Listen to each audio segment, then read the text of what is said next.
Hello everyone. Today we are exploring coaching in the leadership context, unlocking potential and maximizing performance. In an increasingly complex global market, the role of a leader has shifted.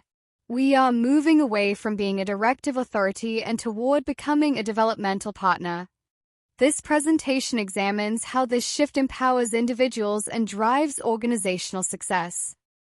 To begin, let's look at a definition by Timothy Galway, a pioneer in this field. He suggests that coaching is unlocking a person's potential to maximize their own performance. It is helping them to learn rather than teaching them. In leadership, this means moving from telling people what to do to helping them discover their own path through guided reflection and insightful questioning. So, what does coaching look like in practice? It is a collaborative leadership practice that builds long-term capability. It is not directive. Instead, the leader facilitates thinking rather than issuing instructions. We do this by using powerful questions that surface insights and by practicing active listening to uncover coaches' unique perspectives and strengths. To understand the psychological foundation of coaching, we must distinguish it from other developmental roles. While they all aim for growth, their methods differ significantly. A counselor focuses on the past, helping individuals resolve internal barriers or emotional hurdles.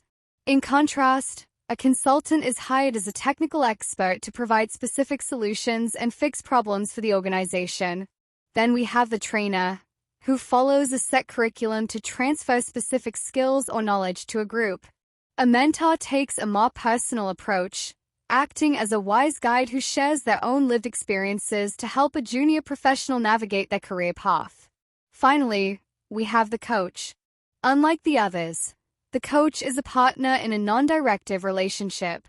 The coach doesn't provide the answers like a consultant or trainer. Instead, they use psychological inquiry to help the coachee find the answers within themselves.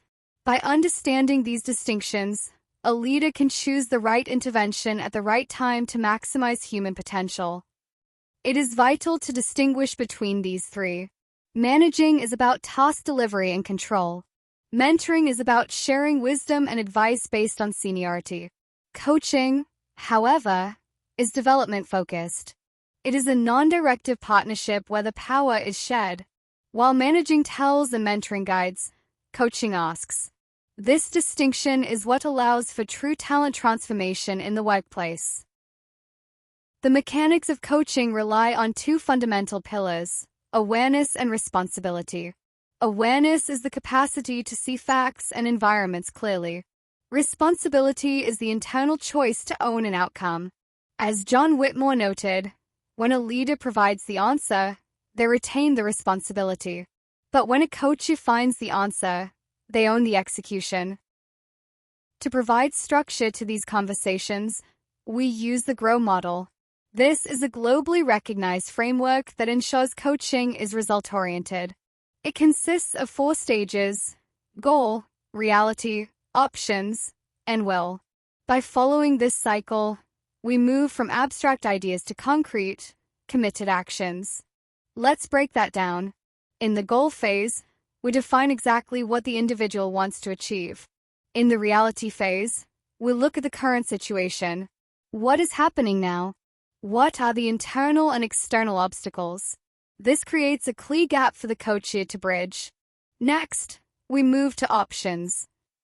This is a brainstorming phase where the leader encourages the coachee to think broadly about potential solutions.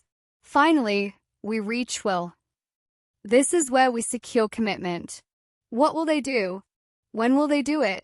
This turns the conversation into a tangible development plan.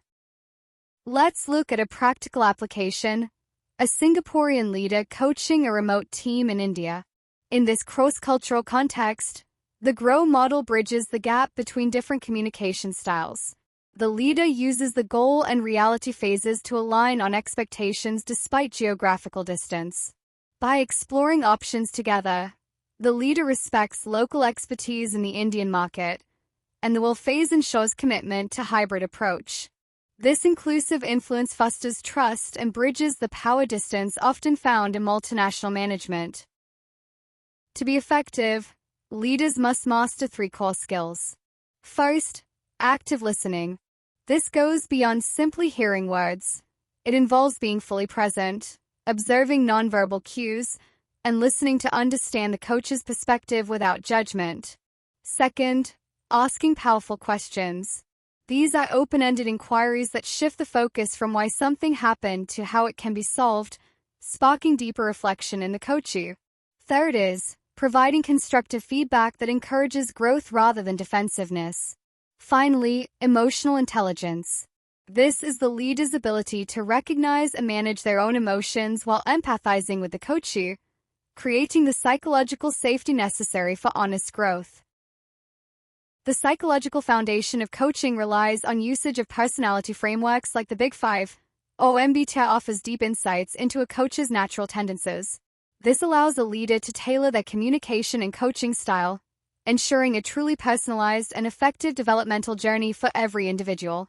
Furthermore, self-awareness and emotional intelligence enables to understand their own blind spots and managing reactions. Leaders build stronger rapport and adapt to their team's needs. A skilled leader must also know when not to coach. It is not suitable for urgent crises where decisive action is needed to prevent harm. It also requires a high degree of training and a significant time investment. Overcoaching someone who lacks technical knowledge can lead to frustration and a perceived lack of direction. In conclusion, coaching transforms leadership into a partnership. It builds responsibility and maximizes potential. I challenge you to refer to your leadership development plan today. Identify one powerful question, like what is the biggest obstacle you face right now, and ask it to your team. Start the journey of unlocking their potential. Finally, the insights shared in this presentation are referred from few key academic pillars. I draw on David Kolb's 1984 work on experiential learning, which provides the reflection-to-action cycle central to the GROW model. Secondly, Malcolm Knowles' principles of andragogy, recognizing that adult learners and professionals.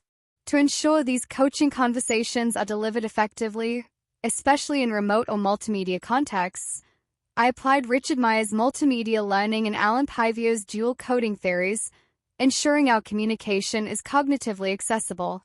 Lastly, the leadership paradigms discussed today, specifically around servant and adaptive leadership, are aligned with the frameworks by Peter Nordhaus, bridging the gap between historical discourse and modern management competence. Thank you for your time, and have a good day.